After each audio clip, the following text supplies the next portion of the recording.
Jabatan Muhammad Gempa Awal John Putra sedang jadi sorotan di tengah kasus laporan polisi Pemkot Jambi pada siswi SMP di kota Jambi jadi perbincangan. Pasalnya Muhammad Gempa Awal John Putra disorot sebab memiliki dua jabatan, yakni Kabag Hukum Pemkot Jambi dan juga seorang jaksa.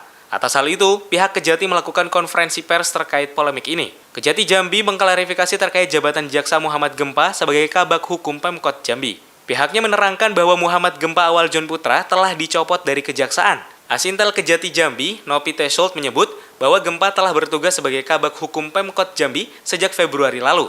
Sehingga segala tindakan yang Gempa lakukan termasuk perihal laporannya itu bukan dalam kapasitasnya sebagai jaksa. Menurut Nopi, seusai Gempa dilantik sebagai Kabag Hukum Kota Jambi, surat pemberhentian yang bersangkutan sebagai Dasi Datun di Kejati juga langsung diterbitkan.